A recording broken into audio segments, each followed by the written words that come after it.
Tiga, perkataan yang ketiga di bab ar-rubai 44. An ba'dhi al-hukama'i, dari sebagian hukama ahli hikmah radhiyallahu anhum, semoga Allah Subhanahu wa taala meridhoi mereka. Arba'atun qabihatun. Kalau kemarin kita sudah belajar arba'atun hasanatun, 4 kebaikan. Tetapi ada 4 kebaikan yang lebih baik daripada 4 kebaikan. Minggu kemarin kita sudah belajar. Sekarang arba'atun qabihatun. Ada 4 perkara yang buruk, jelek, tidak baik untuk kita kerjakan, karena itu merupakan keburukan. Dan kita manusia kewajibannya adalah menjalankan ketaatan, meninggalkan keburukan. Segala sesuatu yang bersifat buruk itu kewajiban bagi manusia adalah meninggalkannya. Karena apa? Keburukan itu akan berdampak negatif kepada kita. Wa huwa ma yata'allaku, dan hal tersebut ma adalah apa-apa yata'allaku bihi, yang berkenaan dengan hal tersebut apa? Azam, celaan. Jadi kalau kita melakukan 4 hal itu, pasti kita akan mendapatkan celaan, akan menjadi orang yang tercela, akan menjadi orang yang terhina. Jadi 4 hal ini adalah sebab. Keburukan ini adalah sebab sehingga menimbulkan 4 akibat. Ya. Jadi keburukan yang kita lakukan itu akan menyebabkan pertama azammu, yaitu apa? Zam, kehinaan. Ya, jadi kalau kita melakukannya, kita akan mendapatkan hinaan, celaan. Fil ajili, dalam masa sekarang ini kita hidup di dunia. Jadi akibat itu, jadi dengarkan, keburukan yang kita lakukan itu akan berakibat kepada 2, yaitu apa akibat buruk di dunia? Yaitu hinanya kita di hadapan orang, di hadapan manusia. Itu fil ajili, di dunia. Wal iqabu fil ajali, dan al iqab, pasti nanti kita akan mendapatkan apa? Iqab, balasan, mendapatkan siksaan di akhirat. Jadi fil ajili itu berupa azammu, hinaan, celaan. Wa fil ajili itu berupa al-iqab, siksaan dari Allah Subhanahu wa taala. Naudzubillah, tsumma naudzubillah. Apa itu 4 hal yang akan menyebabkan kehinaan kita di dunia dan siksaan dari Allah Subhanahu wa taala fil akhirah yang wajib kita tinggalkan adalah apa? Lakin arba'atun minha aqbah. Itu aja udah jelek, tapi ada 4 hal yang lebih jelek lagi. Jadi 4 hal itu kejelekan. Kejelekan itu kalau kita lakukan, kita akan mendapatkan kehinaan di dunia dan siksa di akhirat. Tapi dari 4 itu ada 4 lagi yang tingkatannya lebih tinggi daripada 4 hal tersebut. Yang pertama az-zambu, dosa. Al-ithmu. Dosa itu adalah keburukan.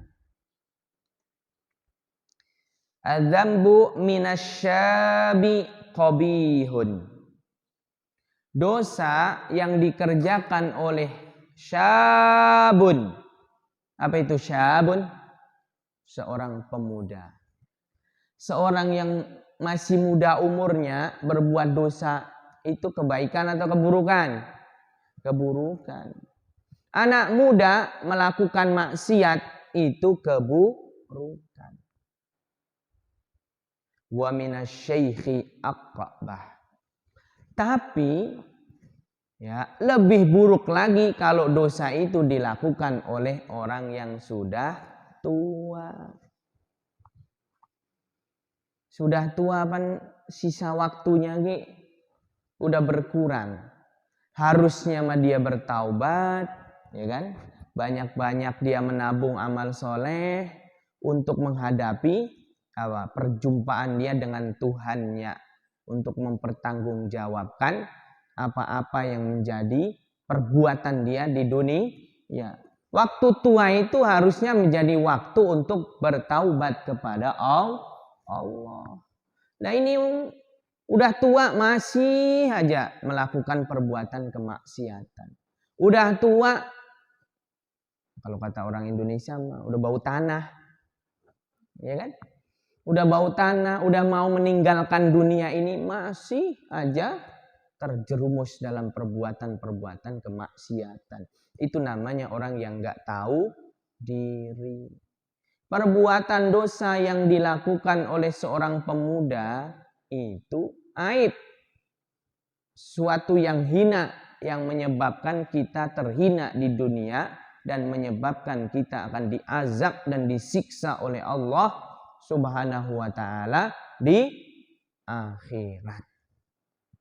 Tapi yang lebih buruk lagi, lebih jelek lagi adalah orang tua yang melakukan keburukan atau kemaksiatan. Artinya orang tua yang tidak menyadari bahwa dirinya sudah tua, sudah waktunya untuk bersiap-siap. Kalau istilah katanya besok mau pergi ke Jakarta, kalau masih ada 1 bulan masih santai, ya, masih lama. Tapi ya, kalau sudah besok mau berangkat, mosok sekarang enggak siap-siap untuk mempersiapkannya itu. Disiapkanlah bekalnya, disiapkanlah bajunya, disiapkanlah segala hal yang akan dia gunakan untuk perjalanan. Begitu juga manusia, sudah selayaknya semakin tua manusia semakin dekat dengan Allah Subhanahu wa ta'ala. Begitu juga kemarin ketaatan seorang pemuda, ketaatan orang tua itu biasa, namanya orang tua taat biasa. Tapi kalau anak muda yang taat kepada Allah itu luar biasa. Itu kebalikannya. Jadi kita mau jadi anak yang luar biasa atau yang biasa-biasa saja. Kalau yang luar biasa kita masih muda, taat kepada Allah Subhanahu wa ta'ala, itu kebaikan. Masya Allah. Kebaikan yang berlipat-lipat. Jadi yang pertama adalah keburukan atau dosa yang dilakukan oleh anak muda, seorang pemuda, itu merupakan hal yang jelek, ya, hal yang tercela. Tapi lebih tercela lagi kalau orang tua melakukan perbuatan dosa. Sudah tua, belum mau ke masjid, ya. Sudah tua, Jumatan enggak pernah. Ya, al-ahdu bainakum, ya. Apa namanya? Yang menjadi mi'yar, yang menjadi standar pembeda antara seorang muslim dan kafir adalah as-sholat. Sholat. Jadi jadi begini, sholat itu adalah satu hal yang paling mudah ditinggalkan memang. Jadi orang yang tidak merasa sedih ketika dia meninggalkan sholat, berarti bagaimana ya?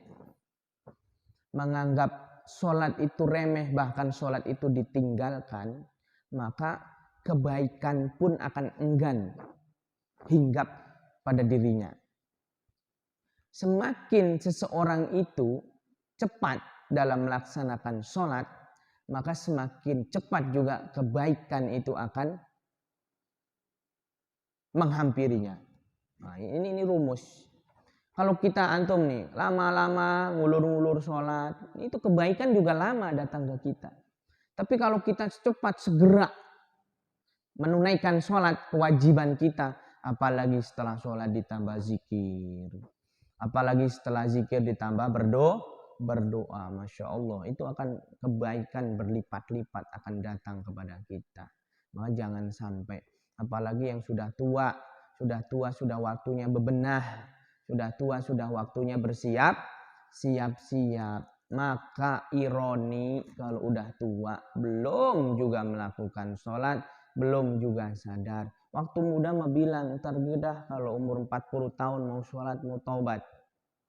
Giliran 40 ntar gedah 50, ntar gedah 60, ntar gedah 70, sampai akhirnya meninggal dunia. Naudzubillah, summa naudzubillah. Ya, kita doakan mudah-mudahan orang-orang yang belum dikasih kesempatan untuk menikmati ketaatan diberikan hidayah oleh Allah Subhanahu wa taala. Ustaz tanya, sholat itu nikmat enggak?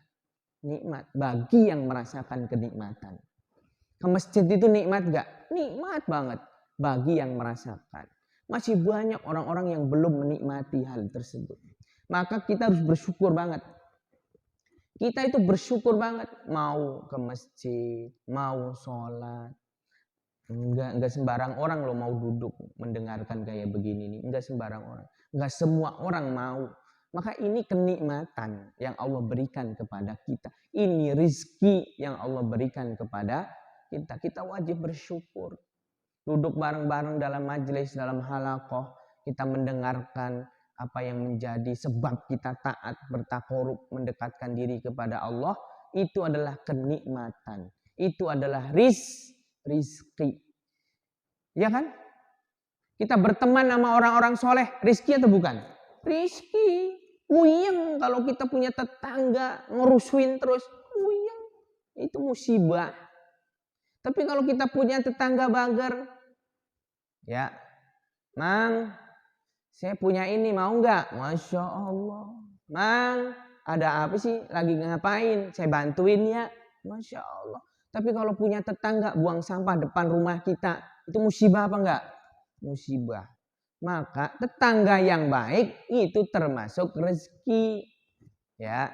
Maka teman yang baik termasuk rezeki, kesempatan ibadah, ya, kesempatan berbuat kebaikan itu termasuk rezeki yang Allah berikan kepada kita. Karena tidak semua orang menikmati. Sholat jamaah itu enggak semua orang dikasih sama Allah nikmat itu.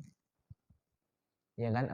Kita harus bersyukur banyak-banyak. Bisa dikasih nikmat sholat berjamaah. Bisa dikasih nikmat apa ya? Gundah. Kalau sudah datang waktunya sholat, pengen segera. Itu nikmat yang besar banget loh itu. Enggak semua orang diberikan nikmat itu. Menikmati itu loh. Nah, makanya jangan sampai nikmat ibadah. Jadi musibah terbesar bagi umat manusia adalah ketika dicabut dari dirinya nikmat beribadah. Itu musibah paling besar. Ketika dicabut oleh Allah nikmat beribadah. Naudzubillah, summa naudzubillah. Ini kita introspeksi diri. Apakah kita ini beribadah itu menikmati? Apa karena makanya kalau kata orang yang tingkatnya sudah tinggi itu maksudnya begini, orang mengatakan sholat itu bagi orang yang sudah hakikat itu tidak wajib lagi. Maksudnya bukan tidak wajib, tidak melaksanakan. Kadang orang itu susah untuk memahami. Wah, ini tinggi nih, tingkatnya tinggi nih ya. Bukan lagi kewajiban, tapi bagi dia sudah kebutuhan gitu loh. Kalau kewajiban kan kalau nggak ngelaksanain saya dapat begini.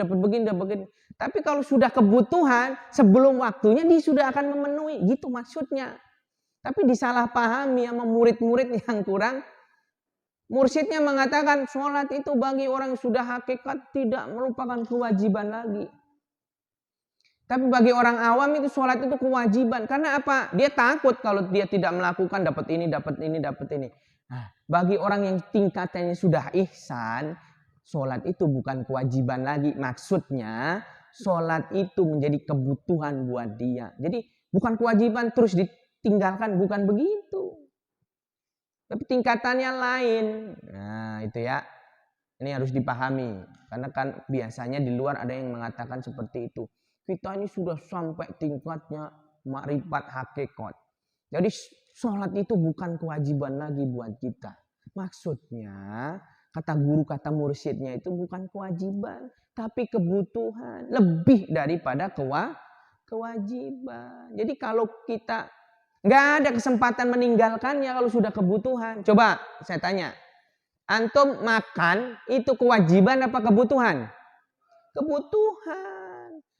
Ya, sebelum ya antum lemes itu sudah makan dulu. Itu namanya kebutuhan. Jadi jadikanlah sholat 5 waktu itu kebutuhan buat kita. Jadikan yang lain kebutuhan yang sekunder. Itu maksudnya. Jadi ibadah dan sholat itu kebutuhan primer buat kita. Jadikan yang lain kebutuhan sekunder atau tersier atau kebutuhan tambahan lainnya. Jadi sholatlah yang paling utama, ibadahlah yang paling utama. Itu maksudnya. Ama murid-murid yang datangnya seminggu sekali atau sebulan sekali disalahgunakan. Loh kata guru saya, kalau orang udah makrifat itu nggak perlu sholat. Karena sholat nggak wajib. Bukan begitu maksudnya. Jadi tingkatan menanggapi sebuah syariat itu lebih serius lagi. Itu kalau sudah tingkatannya sudah orang-orang yang muhsinin, ya, orang yang bisa melakukan sesuatu ibadah dengan tingkatan ihsan. Anta'budallaha ka'annaka tarohu. Oh, saya melihat Allah ketika sholat. Wah, itu kan kalau kata orang awam, kayak apa itu Allah? Itu adalah apa? Kiasan. Bahasanya bahasa kiasan. Jangan dipahami dengan bahasa yang baku letterlek. Jangan. Ya, bahasanya adalah kiasan. Seakan-akan kita melihat Allah. Nah begitu. Ya gusar kalau belum berangkat ke masjid. Udah waktunya udah padahal ya, gitu. Orang-orang itu kalau sudah tingkatannya begitu. Resah ketika dia meninggalkan sesuatu kebutuhan ya, dan dia menjadikan ibadah itu sebuah kebutuhan buat dia. Masya Allah. Nah itu maka di sini kita diingatkan ya, dosa itu bagi seorang pemuda itu keburukan, tapi orang tua yang berbuat dosa itu lebih buruk lagi. Kenapa lebih buruk? Ya sudah waktunya untuk bersiap-siap, kok malah enggak siap-siap. Sudah dikasih umur sama Allah, ya kan? Khairun nasi, sebaik-sebaiknya manusia, mantola umruhu, orang yang dipanjangkan usianya sama Allah, wahasuna amaluhu, dan amalnya baik. Panjang umur baik, umur sampai 100 baik, taat.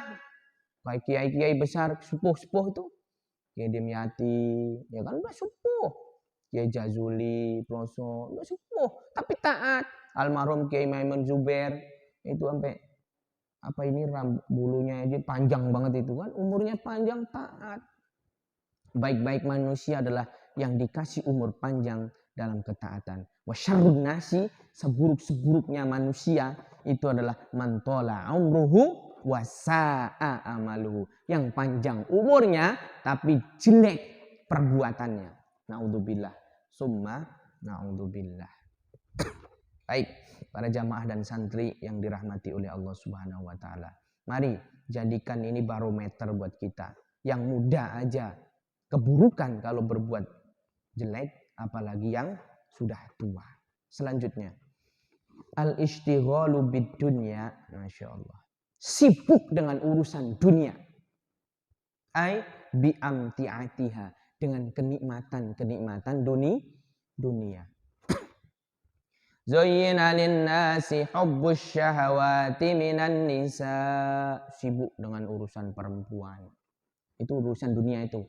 Kalau laki-laki yang pertama sibuk dengan urusan perempuan. Minan nisa'i wal banin. Anak-anak, ngurusin anak-anak.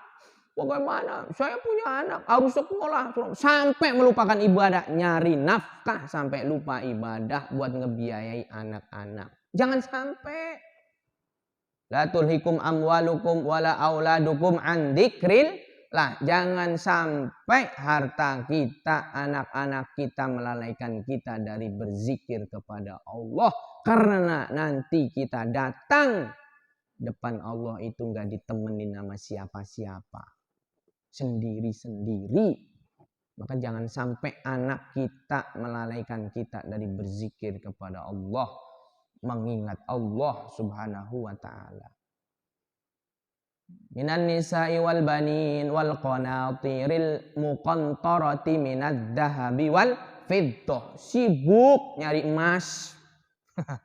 Maksudnya nyari harta, ngumpulin harta, sibuk dengan urusan dunia. Ya, dagang dari pagi, sampai lupa sholat subuh itu kapan, sholat zuhur itu kapan, sholat asar itu kapan, maghrib kapan, isya, buru-buru isya. Udah dagang pulang, ngantuk, tidur. Besok bangun, kan kita mah tidurnya, ya capek, bangunnya jam 7. Sibuk lagi ke pasar, sibuk lagi dagang, sampai lupa dengan ibadah. Naudzubillah, tsumma naudzubillah. Itu perbuatan buruk. Kerja, berangkat pagi, pulang malam, lupa sama ibadah. Naudzubillah, tsumma naudzubillah. Itulah manusia-manusia yang terlalu sibuk dengan urusan dunia. Al-ishtighalu bid-dunya minal jahili qabihun. Dari orang yang jahil, orang yang gak paham agama, itu keburukan. Jadi tidak ada alasan untuk sibuk dengan urusan dunia terus. Hingga lalai kepada ibadah. Karena itu perbuatan yang tidak baik. Pak Ustadz, saya kan gak bisa doa sholat. Jahil, minal jahili. Orang yang gak bisa. Saya kan gak bisa ini, saya kan gak bisa ngaji. Jadi saya gak ngaji, udah sibuk aja lah. Di sawah lah, di tempat kerja lah, di tempat ngerongsok lah, di tempat inilah. Jadi sibuk aja karena saya gak bisa doanya. Itu hobi, karena gak ada kemauan. Kalau ada kemauan pasti akan dimampukan oleh Allah Subhanahu wa taala. Intinya itu ada di situ. Manusia itu pertama ada keterpanggilan. Dan banyak alhamdulillah yang sudah sadar itu. Alhamdulillah. Ya kan? Ada terpanggilan. Kalau udah ada keterpanggilan, dia ada kemauan dulu. Mau melakukan sesuatu. Kalau udah ada kemauan, pasti dimampukan oleh Allah Subhanahu wa taala. Pasti mampu, pasti bisa. Pasti juga ketemu sama orang-orang baik yang mengajari dia. Begitu, tinggal keterpanggilannya ada apa enggak. Kemauannya ada atau enggak. Itu yang susah, menimbulkan rasa ingin, ingin melakukan suatu kebaikan. Baik. Ya. Wa minal alimi akbah. Orang alim, orang yang belajar, orang yang tahu ilmunya, tapi sibuk dengan urusan dunia. Itu lebih jelek daripada orang yang jahil, sibuk dengan urusan dunia. Masya Allah. Naudzubillah, summa naudzubillah. Ilmunya, apalagi kalau ilmunya sudah dipakai untuk kepentingan dunia. Ulaikal ladzina ishtarawul hayatad dunya bil akhirah. Mereka itulah orang-orang yang menjual urusan dunia mereka dengan akhirat mereka. Naudzubillah, summa naudzubillah. Kalau orang jahil, ya masih adalah mungkin dimaaf-maafinnya sama Allah. Tapi kalau udah orang alim, orang yang tahu, apalagi dikenal ulama, sibuk ngurusin dunia terus. Naudzubillah, summa naudzubillah. Itu keburukan yang kuadrat buruknya itu. Ya. Jadi al-ishtighalu bid-dunya minal jahili qabihun. Sibuk dengan urusan dunia hingga melupakan akhirat dari orang yang tidak tahu, orang yang bodoh, itu sebuah keburukan. Apalagi sibuknya orang alim terhadap urusan-urusan dunia. Itu lebih jelek lagi. Maka kalau zaman dahulu itu, zaman-zaman para sultan-sultan, kerajaan-kerajaan Islam itu, dipisahkan mana yang amir, mana umarok, mana ulama. Karena biasanya kalau sudah jadi umarok, itu seulama apapun kadang-kadang suka melenceng. Maka perlu nasihat seorang ulama. Itu maka jangan dicampur adukkan itu. Apalagi ulama yang turun ikut ingin menjadi umarok. Waduh, ini berat. Maka dulu kata almarhum Kiai Wahab Hasbullah. Kiai Wahab Hasbullah, pendiri Nahdlatul Ulama. Ya. Ketika ditamui oleh seorang kiai dari Jawa Timur, beliau bilang, hati-hati, ulama itu kalau sudah masuk Jakarta sesat. Itu kata beliau. Jadi ulama, kiai itu kalau sudah masuk Jakarta sesat. Iya kan? Waktu itu Menteri Agama almarhum Kiai Saifuddin Zuhri, bapaknya Pak Lukman Hakim Saifuddin, waktu itu Menteri Agamanya. Diajak nih Kiai ini, ayo kita silaturahim ke Menteri Agama sama Kiai Wahab Hasbullah. No, lihat, baru kayak kemarin dilantik, rumahnya udah kayak begitu. Tuh ya, maka hati-hati dengan godaan dunia. Jangan terlalu sibuk dengan urusan dunia. Sibuk aja dengan urusan akhirat. Dunianya ikut kok. Asli. Kalau kita sibuk dengan urusan akhirat, insya Allah dunia akan ikut. Dalam hadis qudsi kan begitu. Ya hai dunia, kata Allah. Wahai dunia, ya ikutilah, ya tunduklah kepada orang-orang yang mementingkan kepentingan akhirat. Suruh tunduk kok dunia itu sama kita. Ya. Nah itu makanya pentingkan urusan akhirat. Ustadz, kalau kita kerja itu urusan akhirat apa dunia? Coba. Kalau kita kerja nyari nafkah buat anak istri itu urusan dunia apa akhirat? Akhirat. Itu kewajiban nyari nafkah itu. Ya, wajib bagi kita. Cuman ya itu wajib, jangan dilupakan hal-hal yang wajib lainnya, sholatnya lah, zikirannya lah, ininya dan lain sebagainya. Baik, tuh. Jadi seorang yang jahil sibuk dengan kepentingan dunia itu jelek. Akan lebih jelek lagi kalau orang alim kok sibuk ngurusin dunia. Apalagi orang yang alim ngebela-belain orang yang ngurusin dunia. Itu sudah lebih tingkatannya 3 kali lipat. 1 pangkat 2. Nah itu pangkat. Kalau itu udah kubik. Kalau 3 itu apa ya? Kubik. Pangkatnya lebih tinggi lagi. Itu keburukannya lebih tinggi lagi. Ya, udah tahu salah dibelain. Masya Allah. Dan urusannya urusan dunia. Naudzubillah. Summa naudzubillah. Harusnya ulama itu mengingatkan kalau umarok ada kesalahan. Ini ulama nyomot dalil sono sini untuk membenarkan, melegitimasi apa yang dilakukan oleh umarok. Naudzubillah. Summa naudzubillah. Itu berat konsekuensinya di hadapan Allah Subhanahu wa taala. Karena ulama namanya ulama. Kalau sekali dia berfatwa dan diikuti oleh pengikutnya, itu kesesatannya, kalau itu sesat, wah itu kesesatnya bukan dilakukan sama dia doang, sama semua pengikutnya.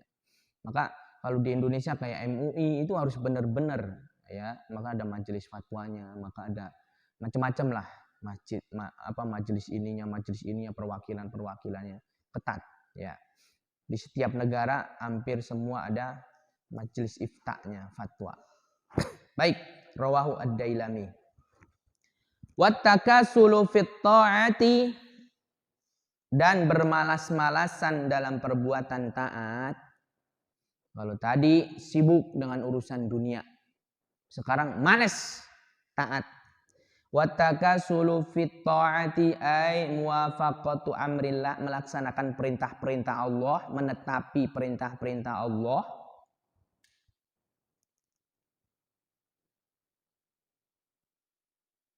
Wa amti atiya syai' akbar istighfar bid dunya. Oh, ini belum yang atasnya. Kama ruwiya annahu sallallahu alaihi wasallam man izdada ilman, siapa orang yang bertambah ilmunya walam yazdad fid dunya, dan tidak bertambah di dunia ini zuhdan, zuhud, ya, menomorduakan dunia, lam yazdad minallahi illa bu'dan. Jadi tidak bertambah baginya dari Allah kecuali tambah jauh. Jadi ulama kok dia tidak zuhud, pasti jauh sama Allah. Ya, naudzubillah, summa naudzubillah. Ulama kok dia mencari pamor, berarti dia pasti jauh dari Allah. Ulama kok ilmunya dipakai untuk kepentingan dunia, bukannya dia dekat sama Allah, pasti jauh dari Allah, terperosok. Jangan jauh-jauh kita ambil. Sekarang yang lagi viral ada syekh. Ya. Ada syekh, panggilnya mah syekh karena tua, bukan karena berilmu, karena tua. Ya. Syekhul Ma'had. Itu kan orang berilmu. Untuk bertahun-tahun sekolah di sini. Tapi tidak bertambah kepada Allah zuhudnya. Ngumpulin duit lah dari sini, Masya Allah. Membangun gedung yang megah-megah. Tidak bertambah dari Allah kecuali jauh. Ya kan udah ada tanda-tandanya semakin jauh dari Allah. Sekarang coba banyak orang yang mengungkapkan tentang dulu undercovernya bagaimana. Perempuan-perempuan yang pernah dibeginiinnya. Ya kan? Sekarang terbuka semua. Orang-orang yang pernah ditipu. Orang-orang yang pernah, Masya Allah. Itu menyembunyikan keburukan di balik ilmunya. Naudzubillah, summa naudzubillah. Mudah-mudahan kita bisa dihindari dari penyakit-penyakit seperti itu. Karena banyak orang yang pengen nyohor karena ilmunya, karena pamornya, wibawanya, akhirnya semua dipakai untuk menutupi kebusukannya. Naudzubillah, summa naudzubillah. Orang itu kalau udah berilmu, ilmunya nggak dipakai baik, nih pegang sama Ustadz. Dia bukannya tambah dekat sama Allah, jauh dari Allah. Ya mungkin di depan manusia dihormati, cium tangannya bolak-balik 7 kali, tapi hatinya gusar, tidak dekat sama Allah, jauh sama Allah. Ibadahnya malas, bukan malas lagi, bikin ibadah yang baru lagi. Aduh, itu tanda-tanda jauh dari Allah. Orang yang sudah ditetapkan itu jalannya ke sono, malah dia melencong ke sono, kan tambah jauh. Ya kan itu tanda-tanda. Jangan jauh-jauh kita cari yang sedang viral aja lah, yang sedang sekarang terjadi di Indonesia. Mau dia mengatakan beribu-ribu alasan, kalau berselisih dengan para ulama itu salah. Orang salah ngotot, bukannya bertaubat. Zaman Fir'aun itu salah, tapi ngotot, saya benar. Naudzubillah, summa naudzubillah. Mudah-mudahan kita dijauhi dari penyakit-penyakit yang seperti itu.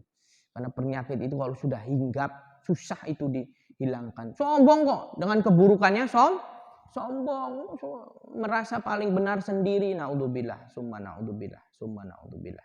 Wal iyadu billah. Masya Allah. Mudah-mudahan kita ilmu yang Allah titipkan kepada kita itu mudah-mudahan bisa kita jaga amanah ilmunya itu untuk dilaksanakan dan untuk diajarkan. Baik para santri dan para jamaah yang dirahmati oleh Allah Subhanahu wa taala. Orang kalau tambah ilmunya tapi tidak tambah zuhud kepada Allah, tambah megah-megah, tambah ini, alah, jauh dari Allah. Silahkan diteliti dalam bermasyarakat. Ya, kalau saya mendengar filosofi dari kiai, saya dulu begini. Para santri sekalian, kalau rumah kiai lebih bagus dari asrama kiai, silahkan didemo protes. Kalau makan kiai lebih baik dari makannya santri, silahkan diprotes. Itu kalau kiai Ustadz begitu ngomongnya. Masya Allah, sederhananya. Saya punya Kiai Akrim Mariat. Murid-muridnya mah udah naik Alphard, udah naik Pajero, Pak Ciru, udah naik Pok Tuner. Ada Pak Ciru, ada Pok Tuner, ya. Beliau tuh naik apa coba? Kijang LGX. Kijang Potak, Kijang Supra ya? Super. Kijang Super. Kiai. Masya Allah. Ada kiai, apalagi Kiai Syarif Abadi. Ya Allah, ketika dikunjungi nama murid, zuhudnya Masya Allah. Dia lagi pegang pacul di sawah. Nah, murid ini tanya. Nah, dulu beliau belum tinggal di pondok, masih di rumah. Bapak, Assalamualaikum. Waalaikumsalam. Mau tanya rumahnya Ustadz atau Kiai Haji Syarif Abadi di mana, Bapak? Itu tuh. Padahal orangnya itu lagi megang pacul di sawah. Itu rumahnya. Masya Allah, datang. Nanya ke orang situ. Nah, Pak Kiai Syarif yang mana? No, yang tadi kamu tanya, yang bawa pacul itu. Masya Allah. Itu terjadi. Itu bukan zaman sahabat tabi'in. Zaman sekarang orangnya masih hidup. Sekarang masih hidup tapi udah sepuh tuh. Masya Allah. Ada lagi Kiai Imam Syubbani. Masya Allah. Hebat. Ceritanya begini. Beliau samping rumah beliau itu ada pohon pepaya. Pohon pepaya. Wah, pepaya matang. Seger kan? Besok pagi kita ambil. Pagi kita ambil, siangnya kita makan, kita bagi-bagi. Dah, beliau istirahat. Pagi dia, lah nggak ada pepaya. Kalau kita apa coba? Ajar, siapa ini yang ambil? Ya kan? Besok ada pepaya lagi. Apa yang beliau ini coba? Taruh tangga. Ini di luar ekspektasi kita. Ditaruh tangga itu di pohon pepayanya itu taruh tangga. Kalau ada yang ngambil biar nggak kesusahan, biar pakai tangga. Coba itu. Ayo. Itu pikirannya udah abnormal. Kalau kita yang normal apa? Pepaya enak, ya mau diambil udah mateng, kayaknya seger kalau dimakan siang-siang. Diambil sama orang, kira-kira. Ya, marah apa bagaimana? Bukan marah lagi, apa baik keluar. Kalau kita. Kalau beliau mah enggak. Nih, ditaruh. Blak. Besok kalau yang ngambil biar enggak kesusahan. Masya Allah. Kemarin Ustadz baru silaturahim. Kalau kiai itu Masya Allah. Kalau kiai itu pikirannya itu di luar dari pikiran manusia normal. Karena saking dekatnya sama Allah. Jadi begini ceritanya. Itu belum lama minggu kemarin Ustadz silaturahim ke rumah Kiai Ain. Jadi Pak Ustadz, saya punya bapak almarhum. Jadi bapak itu kebiasaannya aneh. Ain, mari. Panggil itu. Bibi panggil. Udah dipanggil bibi-bibi yang sudah tua, janda jompo. Panggil masjid. Kebiasaannya. Maka sekarang wakafnya aja 3 hektar pondoknya itu. Masya Allah. Pondoknya itu wakafnya 3 hektar. Udah, sono ke Umi, ke rumah. Ada duit berapa lah? Tanya Umi sono. Uminya udah paham. Karena kebiasaan bapaknya begitu. Jadi beliau pengen menularkan ilmunya itu ke anaknya. Pakai cara langsung. Jadi nggak diomongin tapi langsung. Udah. Mi, sampai rumah. Mi, ini Abah katanya saya suruh ngambil uang. Ada berapa, Gi? Ya udah dihitung sama uminya. Nih, udah bawa sono ke masjid. Udah sama abahnya. Nih, bagi-bagi. Nih, apa bibi? Nih, zakat saya. Nih, zakat saya. Nih, zakat saya. Nih, zakat saya. Dihitung itu 2.500.000 zakat saya. Bahasanya zakat ya. Ini zakat saya, ini zakat saya, ini zakat saya, ini zakat saya, ini zakat saya diterima. Udah, orang Sunda. Guys, silakan kalau mau pergi ke rumah uminya. Kan dulu jadi beliau ini karena muridnya banyak, santrinya banyak. Zaman dulu makanan belum kayak sekarang beli kemana-mana. Bikin rengginang lah, bikin ini. Jadi bibi-bibinya itu pada sibuk ikut di dapur. Sono kalau mau ke sono lah, udah selesai. Nah, itu Kiai Ain, udah kamu di sini dulu. Nah, beliau ini almarhum sholat mutlak. Sunnah mutlak itu sholat sunnah 2 rakaat yang dikerjakan kapan saja. Itu namanya sholat sunnah mutlak. Beliau sholat sunnah 2 rakaat mutlak. Udah selesai sholat mutlak. Nah, itu yang bikin ketawa. Ya Allah, kata dia, doanya itu aneh. Saya udah tunaikan zakat 2.500.000. Berarti kalau zakat 2.500.000 duitnya berapa? Ayo. Zakat itu kan 2,5%. Berarti 100 juta. Ya kan? Tapi yang 100 juta belum ada ya Allah. Coba. Itu.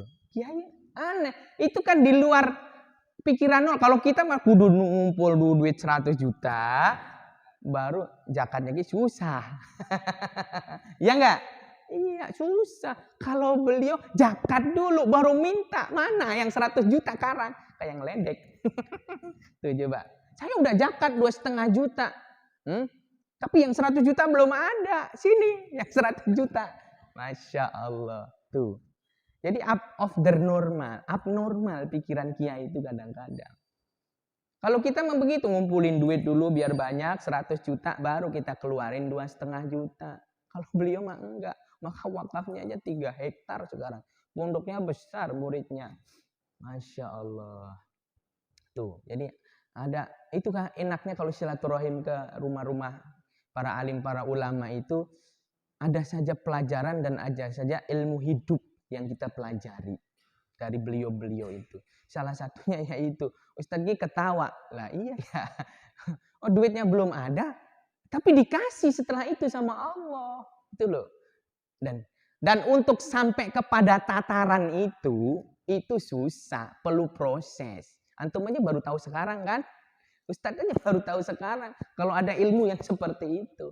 Beliau ini punya langganan di Karawang tukang cukur. Dewasa 10.000. Terus anak-anak 10.000, dewasa 15-20.000 lah.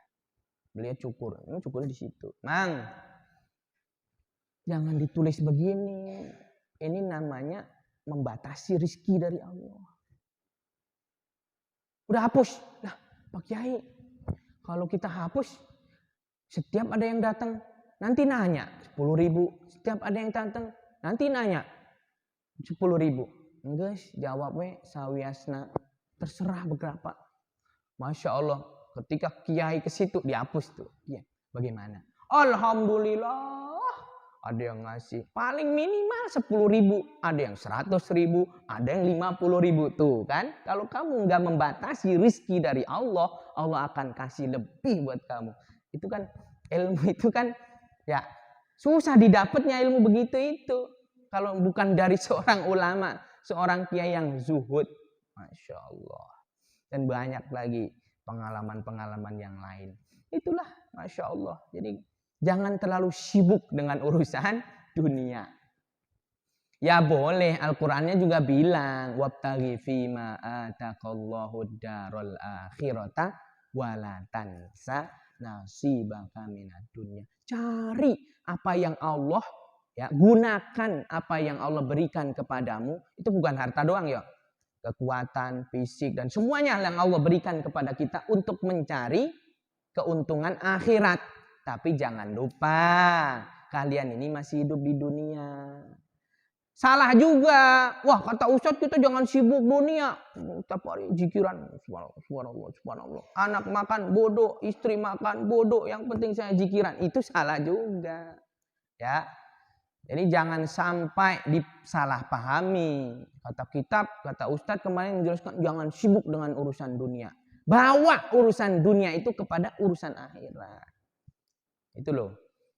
Ya kan, makan kalau timbang makan urusan dunia. Tapi kalau bismillahirrahmanirrahim. Allahumma barik lana fima rozaqtana wa qina adzabannar. Semoga makanan ini memperkuat saya, sholat saya, ibadah saya. Jadi urusan akhirat. Berangkat kerja, kalau tumbang rutinitas sehari-hari, lah itu biasa urusan dunia. Tapi kalau bismillah tawakkaltu 'alallah, la haula wala quwata illa billah, saya niat melaksanakan kewajiban mencari nafkah buat anak istri biar mereka kuat ibadahnya, meneruskan perjuangan saya, meneruskan sholat saya, itu jadi ibadah. Jadi tarik urusan dunia menjadi urusan akhirat. Jangan sebaliknya menarik urusan-urusan akhirat untuk kepentingan dunia. Naudzubillah, summa naudzubillah. Kalau orang bodoh mah jarang. Tapi kalau orang pintar mah banyak yang menarik urusan akhirat untuk urusan dunia. Kalau orang bodoh mah, lah bodoh bagaimana? Gak ada orang yang percaya, nyari jamaah gak punya jamaah. Tapi orang pintar biasanya itulah godaan orang yang alim. Maka hati-hati ya, kalian santri kalau jadi orang alim harus hati-hati. Kalau jadi ulama harus hati-hati. Kalau jadi ustadz hati-hati. Kalau jadi kiai hati-hati. Jangan tergoda sama urusan-urusan dunia. Tarik urusan dunia ke akhirat. Jangan sebaliknya. Urusan akhirat ditarik-tarik untuk kepentingan urusan dunia. Masya Allah. Baik. Karena seperti itu. Orang yang tambah ilmu tapi tidak tambah zuhud. Berarti mereka itu orang-orang yang jauh dari Allah subhanahu wa ta'ala. Wattakasul fit ta'ah. Malas-malas dalam ketaatan. Min jami'in nas qabih.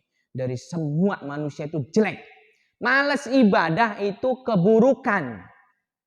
Semua orang umum.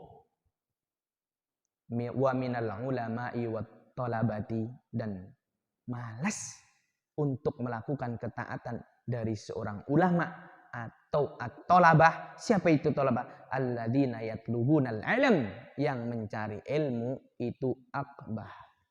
Insyaallah. Malas melakukan ibadah itu keburukan. Tapi kalau udah ulama atau santri, tolabah kita anggap aja santri, karena orang yang sedang menuntut. Santri kok malas ibadah, ya bagaimana? Santri kok malas ngaji, ya bagaimana? Santri kok begini, ulama apalagi. Jadi malas ibadah, malas melakukan ketaatan itu jelek bagi semua manusia. Tapi lebih jelek lagi kalau udah ulama kok malas sholat, malas ibadah, menganjurkan sedekah dia kagak sedekah, ya kan? Bahkan menarik sedekah kepada urusan dunia dia. Naudzubillah, summa naudzubillah. Nah, jadi malas dalam beribadah itu jelek. Akan lebih jelek lagi kalau yang malas ibadah itu adalah ulama atau para santri. Lah orang udah tahu ilmunya, mosok si malas. Baik. Yang terakhir. At-takabburu minal aghniya'i qabih. Sombong. Sombong itu perbuatan baik atau buruk? Buruk. Bahkan Rasulullah SAW sampai bersabda, la yadkhulul jannata man kana fi qalbihi mithqala dzarratin min kibr. Tidak masuk surga orang yang di dalam hatinya ada sedikit pun nuktah dari kesombongan. Tuh. Sombong buat orang kaya itu jelek, tapi lebih jelek lagi wa minal fuqara'i aqbahu. Udah miskin sombong. Udah miskin sombong, mau dibantu nggak mau, belangsak. Ya, sombong buat orang kaya bukan baik loh ya, bukan, jelek. Tapi lebih jelek lagi kalau yang sombong itu orang miskin. Udah miskin, bodoh, nggak punya ilmu, sombong ketika diajari nggak mau. Udah miskin, apalagi miskin, sombong, nggak mau diajarin. Wah, udah super ndablek gitu. Ya naudzubillah, summa naudzubillah. Orang kaya sombong, wah, itu ya kok jelek, cuman wajar. Ya kan wajar kalau orang kaya. Kalau miskin apa yang disombongin, ya kan? Miskin ilmu sombong, miskin harta sombong. Udah gitu ngomongnya sok pinter. Ketika dikasih tahu enggak mau. Wah, itu naudzubillah. Itu udah fi qulubihim maradun. Dalam hatinya ada penyakit itu. Jadi para santri dan jamaah yang dirahmati oleh Allah Subhanahu wa taala, ada 4 keburukan, tapi di atas keburukan yang 4 ini ada yang lebih buruk lagi. Yang pertama adalah apa? Dosa dari seorang pemuda itu buruk, tapi lebih buruk lagi kalau yang melakukan dosa itu adalah orang orang tua. Yang kedua, sibuk dengan urusan dunia, yaitu jelek bagi orang yang bodoh. Akan lebih jelek lagi, akan lebih buruk lagi kalau yang sibuk dengan urusan dunia adalah para ulama. Ya, orang-orang yang tahu, orang-orang yang alim. Yang ketiga, malas beribadah, malas taat, itu keburukan. Tapi kalau udah malas taat, malas ibadah, seorang ulama, seorang pelajar, penuntut ilmu kok malas ibadah, itu akan lebih jelek lagi. Yang terakhir, sombong bagi orang kaya, itu keburukan. Lebih buruk lagi kalau yang sombong adalah orang miskin. Masya Allah. Kemarin kebaikan di atas kebaikan ada kebaikan. Sekarang keburukan di atas keburukan ada keburukan. Mudah-mudahan kita bisa menjalankan 4 kebaikan yang di atas kebaikan, dan kita bisa meninggalkan yang keburukan. Semua keburukan bisa kita tinggalkan. Dan kita mudah-mudahan dibimbing oleh Allah Subhanahu wa taala, selalu mendapatkan hidayah dan taufiknya, sehingga kita bisa melakukan ketaatan, melakukan kebaikan, menjadi manusia yang taat, alim, soleh, bertakwa, dan insya Allah menjadi ahli surganya Allah Subhanahu wa taala. Amin ya rabbal alamin. Baik para santri dan para jamaah yang dirahmati oleh Allah Subhanahu wa taala, saya kira kami cukupkan sekian yang menjadi kajian kita pada pagi hari ini. Mudah-mudahan bermanfaat bagi saya pribadi dan bagi kita semuanya. Kita tutup dengan kafaratul majlis. Subhanakallahumma wa bihamdika asyhadu an la ilaha illa anta astaghfiruka wa atubu ilaik. Assalamualaikum warahmatullahi wabarakatuh.